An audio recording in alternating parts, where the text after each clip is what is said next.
నిజామాబాద్ జిల్లా దర్పల్లి మండల కేంద్రంలో ఎండిన వరి పంటలను భారతీయ జనతా పార్టీ అధ్యక్షులు దినేష్ కులచారి స్థానిక నాయకులతో కలిసి పరిశీలించారు. గ్రామాల్లో రైతుల పరిస్థితి దయనీయ స్థితిలో ఉందని, ఎండిన పంటలను చూసి చలించిపోయారు. నష్టపోయిన రైతులకు భరోసా కల్పించారు. రైతులు వేసిన పంటను రక్షించుకోవడానికి ట్యాంకర్ల ద్వారా పంట పొలాలకు నీటిని సరఫరా చేసిన నీళ్లు సరిపోతలేవని, అదనంగా ట్యాంకర్లను ఏర్పాటు చేసి ప్రభుత్వమే నీరు అందించి పంటలను కాపాడాలని ఆయన కోరారు. పంట నష్టపోయిన రైతులకు నష్టపరిహారం అందించాలని ఆయన డిమాండ్ చేశారు. ఇలా రూరల్ రైతు గోరస చూస్తే చాలా దారుణంగా ఉంది. మీరు కూడా చూస్తున్నారు. కంప్లీట్ 4.5 ఎకరాలు వేసిన పంట చేతి రాకుండా పోయింది. ఆడ 5 ఎకరాలు కిలోమీటర్న్నర నుంచి పైప్ లైన్ వేసుకొని దీన్ని కాపాడాలని చూసాడు.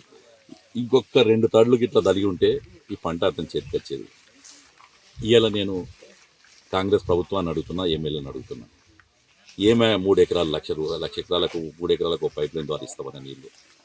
మంచిప్ప మాసం దగ్గర బైరాపూర్ దగ్గర ఏదైతే పంపోజ్ కట్టారో ఆ పంపోజ్ నుంచి పైపులు దవ్వేసారు. పైపులకు పైసలు మెగావాట్ తీసుకుపోయిండు, అయిపోయింది. ఈడ ఒకటి గడుకోల్లో ఒక పంపోజ్ కట్టాలి. ఇవి 2 కట్టి పొలాలకు పైపులు ఇచ్చుకుంటే నీళ్ళు వచ్చేటివి కదా. మరి ఏమైంది? ఎమ్మెల్యే గారికి మీరు 15 నెలల నుంచి గెలిచి అధికారం చెలాయిస్తున్నారు. నాకైతే మిమ్మల్ని చూస్తుంటే బాధ అనిపిస్తుంది. ఇక్కడ రైతును చూస్తుంటే గోస మిమ్మల్ని తిట్టక మానకపోతుంది. ఏం చేస్తున్నారు మీరు? నీళ్ళు ఇస్తారా, ఇయ్యరా? ఎన్ని రోజులు? 6 సంవత్సరాల నుంచి నడుస్తుంది అదే కార్యక్రమం. మీ ప్రభుత్వం ఏదైనా చర్యలు తీసుకుంటుందా? ఈ రైతు ఇప్పుడు నష్టపోయిన ఈ రైతుకి ఏం నష్టపరిహారం ఇస్తారు? మొన్న గత సీజన్లో కూడా నష్టపోయిన రైతుకు ఏమి ఇచ్చారు? ఇప్పుడు నేను జిల్లా కలెక్టర్కి డిమాండ్ చేస్తున్నాను. అయ్యా కలెక్టర్ గారు, ఏదైతే పంట నష్టపోయిన రైతు, ముఖ్యంగా ఇప్పుడు దగ్గర 1500 ఎకరాలు నష్టపోయిందని వస్తుంది మనకు రిపోర్ట్ రూరల్లో. ఆ 1500 ఎకరాలు ఈ రోజుకుంది. ఇంకా 15-20 రోజులు కోతలు కోసే లోపల కొన్ని వేల ఎకరాలు అవుతాయి. పంట కాపాడేందుకు ట్యాంకర్లు పెడతారా, లేకపోతే మీ ఎమ్మెల్యే గారి వెహికల్ పెడతారా, మాకు సంబంధం లేదు. నీళ్లు తీసుకొచ్చి రైతును కాపాడే పరిస్థితి తెచ్చుకోండి. ఎందుకంటే ఈరోజు దీనికి కారణం కాంగ్రెస్ ప్రభుత్వ నిర్లక్ష్యం.